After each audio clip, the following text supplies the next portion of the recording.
All right, Erwin, so excited to have you on here. Really nice to see you. How's things going? Busy. Oh, But I can I'm imagine. amped after that commercial.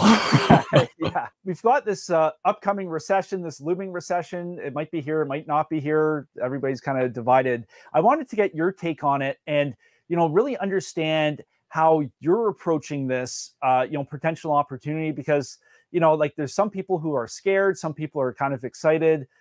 I guess my first question is, should you be scared right now? Well, I'm scared, but I'm always scared. Yeah. I am like the Chicken Little of real estate investing. I've been scared from the very beginning, and that's why I'm so keen on always researching and networking with other investors, uh, interviewing other investors. I read a lot. I read a lot of news.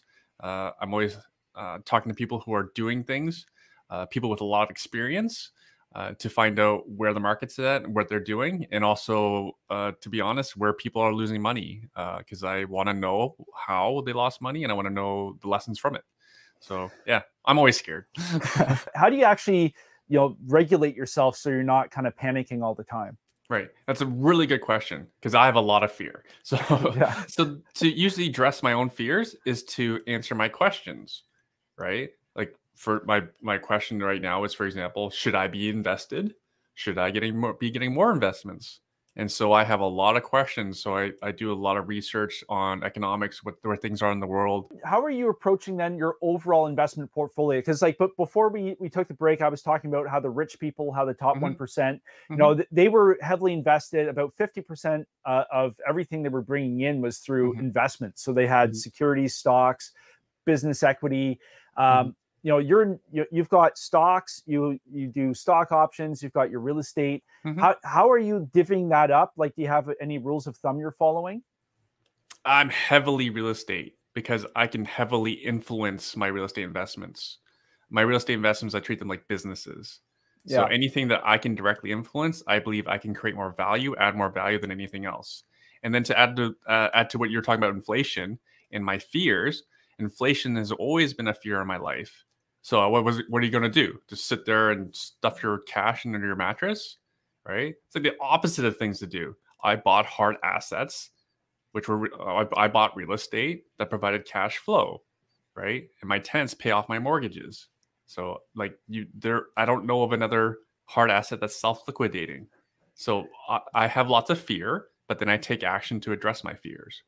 And then Yeah. one of my fears now is climate change is whatever people believe about climate change, whatever. There's too much rain. I have a property that seems to be flood prone, so I'm gonna sell it. I'm gonna sell for a bunch of money. I bought right, otherwise, because it's a student rental, uh, and I bought a student rental because it spits off a ton of cash.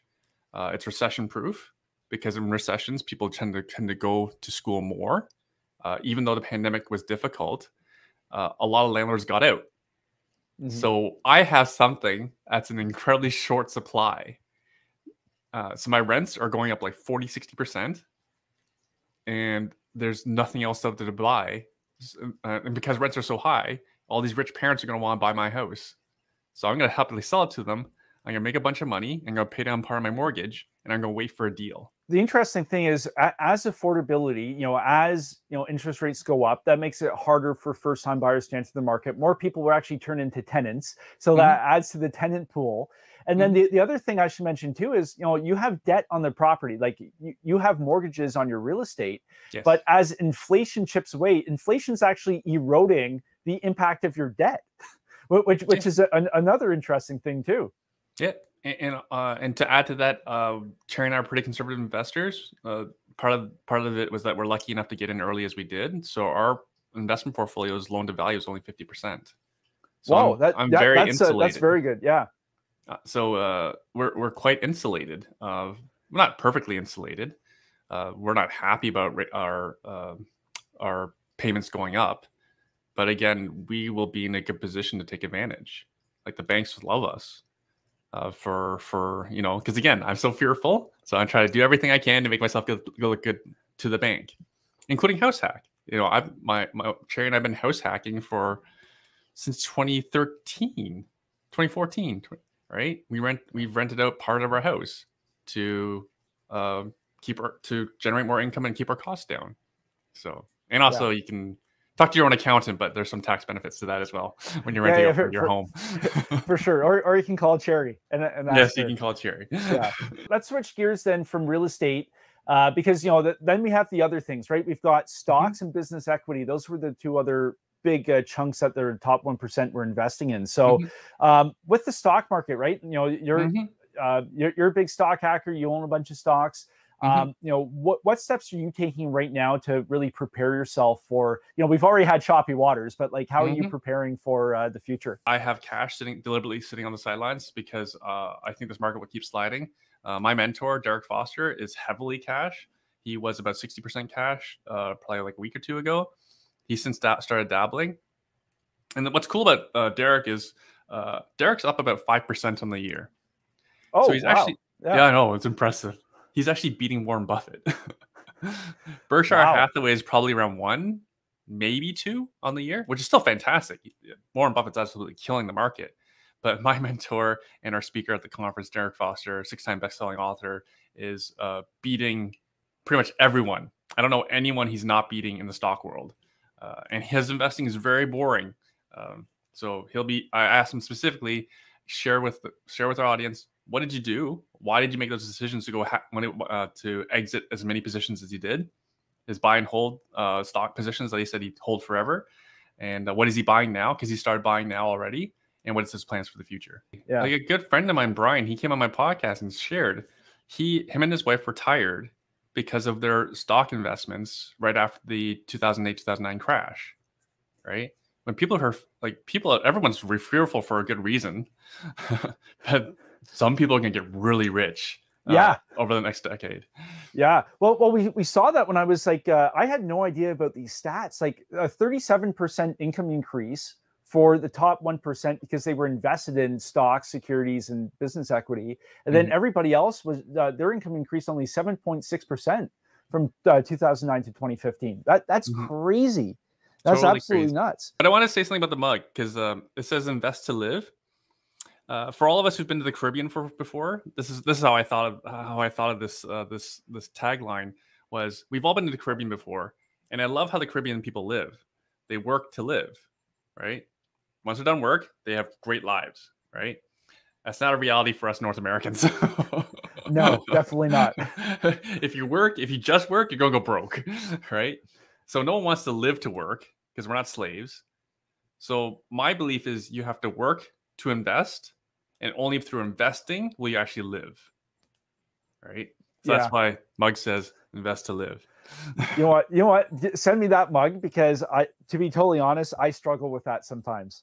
So I Darcy's always on me to like, it's like, Seth, you're working all the time, but like, you know, you have to like take time for family and everything. Cause like I get like tunnel vision. So I need that reminder on the desk. 100%. We need more passive stuff. So for example, like, so Brian, who came on my show, he retired on dividends. So it's all cash flow and all tax-free. Yeah. Yeah. Right? And how much is he bringing in per month passively? Are you allowed to say? He didn't say specifically. Okay. But you have to figure between the two of them 6 figures. Yeah. Tax-free income. That's awesome. And, you know, like that's not what the average household does right now. And that's what's going to separate you from, you know, being like your typical, you know, statistic versus really doing something and building some massive wealth. So because $100,000 tax-free is equivalent to 170 in salary. Yeah. Right? Roughly. Yeah. Right.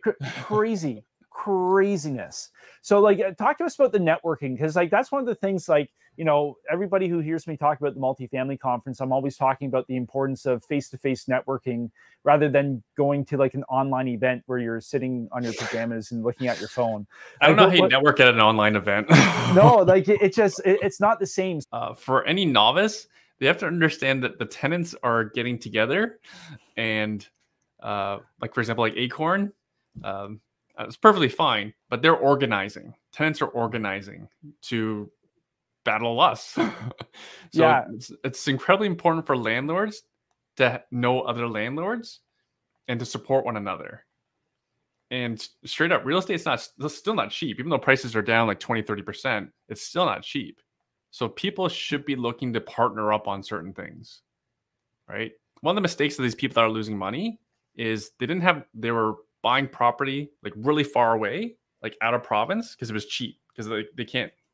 But my thing is, why don't you get like 2 or 3 buddies together and buy one property here where that property you can see, something that's close enough for you to drive to and manage yourselves, right? Yeah. Well, like you might find a potential deal. Like you might run into somebody who's looking to sell. You know, you could get a potential deal that way. You might find a potential investor. You might find a potential partner. Like there's so many different people that you can meet just by getting yourself in the room with other like-minded people. You know, the pandemic's been holding us down for a long time. I can't wait to see everybody. Seth, even for you, it's been a while since I've seen you. So yeah. Okay. Well, Erwin, thank you so much for coming on today and chatting. You know, like the upcoming recession, or if we're already in a recession, like it's a big topic. And I think you gave some really great advice, not only on the real estate side, but also stocks and overall philosophy. So really appreciate it. And I really respect your opinion and your take on things. And you've seen a lot. So yeah, really looking forward to it. Thank you, Seth. Thanks for having me on. Awesome. All right. Thanks, Erwin. Thanks for joining us today on Wealth Wednesday. We do this every Wednesday at 12 p.m. Eastern Standard Time. And we also do Multifamily Mondays at 12 p.m. Eastern Standard Time. So don't forget to like and comment on this video. Every month we are drawing somebody who likes and comments the video for a free loaded elite ticket to the Multifamily Conference. And you know, we're going to have some other special prizes to give away as we continue later on this month. So hit the like button, leave a comment, let me know what you think. Thanks so much for your support, and I will see you on Monday for Multifamily Monday. Talk to you soon, and happy investing.